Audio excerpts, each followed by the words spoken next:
Welcome to the Movies Recap channel. Today I want to show you one of my favorite films. Detective action movie with a complicated plot and badass fight scenes. This is the case when you cannot 100% predict how everything will end.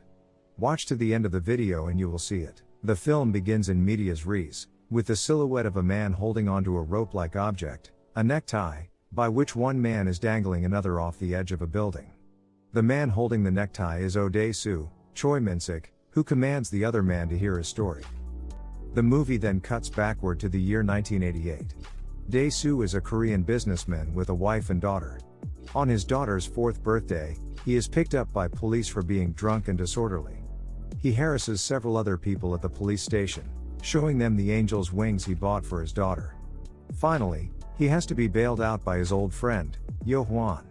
While Yo-hwan is in a phone booth talking with Dae-soo's daughter, Yun-hee, and his wife, Kim Ja-yoon, Dae-soo is kidnapped by unidentified people.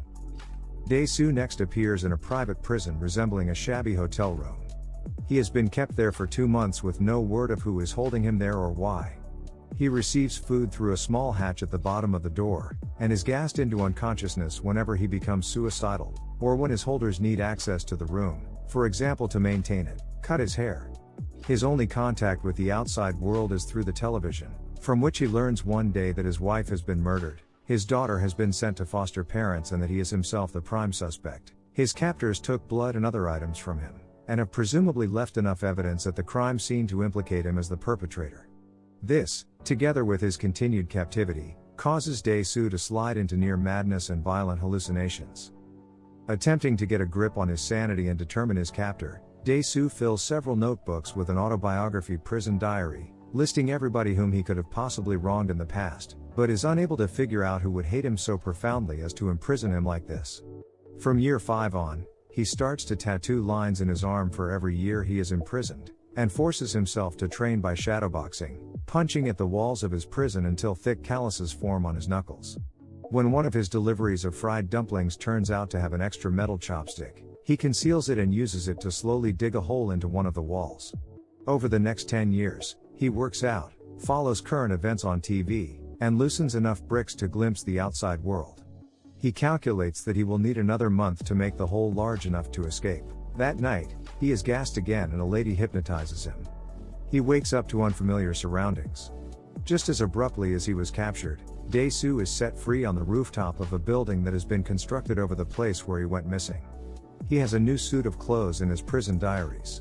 Adjusting to the bright afternoon light, he sees another man sitting on the edge of the building with his small dog. The first human being he has interacted with in 15 years, Dae-soo is taken aback, unable to have a proper conversation with him. We learn that the man is suicidal and says to Dae-soo, "Even though I'm no better than a beast, don't I have the right to live?" He then attempts to jump off the edge, but Dae-soo grabs his necktie, saving him from death. Dae-soo tells the man to delay his death, because he wants to tell him his story, to which he utters what? The scene ends at the point in which the movie began. After relating his story, Dae-soo walks off and out of the building, ignoring the despondent man's plea to listen to his story in turn. As he is leaving the front entrance, the suicidal man lands on a car behind Dae-soo, killing himself and his pet. Dae-soo pauses, followed by a wide smile. "Laugh and the world laughs with you. Weep and you weep alone," he thinks to himself, a direct quotation from the first line of Ella Wheeler Wilcox's famous poem, Solitude. Throughout the movie, Dae-soo uses this quote as a mantra for himself whenever he faces horrible situations. Wandering the streets of the city, Dae-soo does not know what to do with his newfound freedom due to his enemies framing him as the murderer of his wife. When a gang of thugs attack him, he finds that his 10 out of 15 years of solitary training have paid off. He fends them off with only his fists. Next, Dae-soo stands on the street looking at fish swimming in an aquarium, when a homeless man walks up and gives him a wallet full of cash and a cell phone. He then meets Mito, Kang Hee-young, a girl who works in a sushi bar. He recognizes her from a cooking show he often watched while imprisoned, and she says he looks familiar too. An unknown man contacts Dae-soo via his cell phone, and claims to be the one who imprisoned him. He mentions it was an experiment, and taunts Dae-soo to come and find him and learn the reason for the imprisonment. He gives a mysterious clue: a grain of sand and a rock both sink in water with the same speed. Dae-soo asks Mito for something alive to eat, and gulps down an entire living squid, much to Mito's shock. Dae-soo collapses with a high fever. Mito takes pity on him and takes him in. At her apartment, Dae-soo experiences a moment of weakness and tries to sexually assault Mito. She fends him off, but understands he did it out of desperation. She tells him that she will make love to him soon, and she will indicate when she is ready for it. Over the next few days, Mito does some inquiries and finds out that Dae-soo's daughter has been adopted by a couple in Sweden. Dae-soo decides not to contact her yet and goes home with Mito, only to find out that she has been chatting on her computer for some time with a person, who subsequently reveals to be Dae-soo's captor. Dae-soo feels he cannot trust Mito and leaves, based on the taste of the dumplings that he ate for 15 years while in prison. And having seen the name Blue Dragon on a receipt fragment once, Dae-soo goes to various Chinese restaurants with Blue Dragon in the name in order to determine exactly which restaurant it was. When he finally finds the right one, called Magic Blue Dragon, he follows the delivery boy on one of his calls, and finds the prison. Once there, he finds and ties up the prison's manager, Mr. Park, and tortures him by pulling out the man's teeth with a claw hammer, 15, one for each year he was imprisoned. Mr. Park points him to tape recordings, one bearing his name. From the recording, Dae-soo learns that the facility is a private prison for people who want someone locked away. His captor had him booked for 15 years and even suggested what drugs to give him if he'd go insane. The only reason the captor would give is, "Oh, Dae-soo talks too much." Upon leaving, the prison guards gang up on Dae-soo, but he fights them all off with nothing more than his claw hammer and his bare fists, although he does get stabbed in the back. Gravely injured, Dae-soo is put into a taxi by a man passing by. The man sends the taxi off to Mito's exact address, revealing he is Dae-soo's captor, but Dae-soo is unable to do anything about it in his weakened state. Back at home, Mito nurses him back to health. Dae-soo goes to see his old friend Yo Hwan in his internet shop, and plays the tape recording for him. Yo Hwan doesn't recognize the voice, but succeeds in identifying Mito's online chat friend, a person calling himself Evergreen. They initiate a chat and Evergreen congratulates Dae-soo because his wife's murder case has been dismissed, and taunts him some more. Dae-soo returns home and tries to violently force more information from Mito, still thinking she is working with Evergreen. Suddenly, Yo Hwan calls, saying that he has tracked down Evergreen's user ID and found the owner's details. The owner's name is Dae-soo and there is also an address.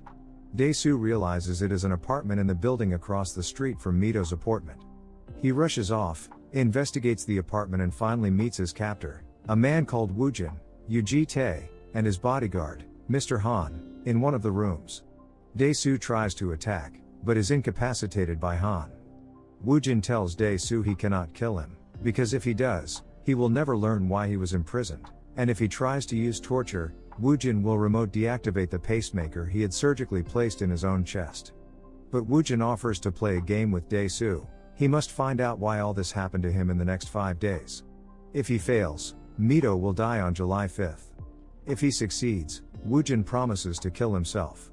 While leaving, Woojin casually remarks that Dae-soo left his front door open. Dae-soo races home and finds that Mr. Park and his gang of thugs have captured and sexually abused Mito. Dae-soo is roughed up, and Mr. Park is about to use the same teeth-pulling torture trick on Dae-soo, when Mr. Han shows up at the door and offers Mr. Park a suitcase full of money, if he leaves. Park takes it and while leaving, Dae-soo threatens to cut off Park's hand. Dae-soo and Mito leave the apartment. On the road, they grow closer together, and Mito indicates she is ready to make love. After the lovemaking, they are gassed and Woojin leaves a package in their room. It contains Mr. Park's severed hand. Dae-soo realizes that Woojin can hear every word he says, so he must have bugged him. They go to a shop and have a wire removed from his shoe.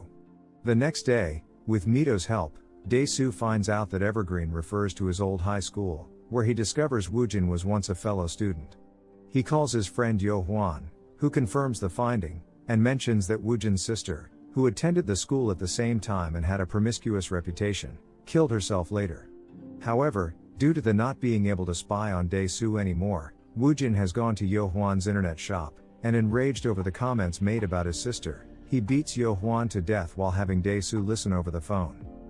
Strongly suspecting that the reason for his imprisonment has something to do with the sister's death, Dae-soo tracks down Mr. Park. Due to losing a hand to Woojin, He is cooperative now and agrees to hold Mito in Dae-soo's old prison facility to keep her safe from Woojin.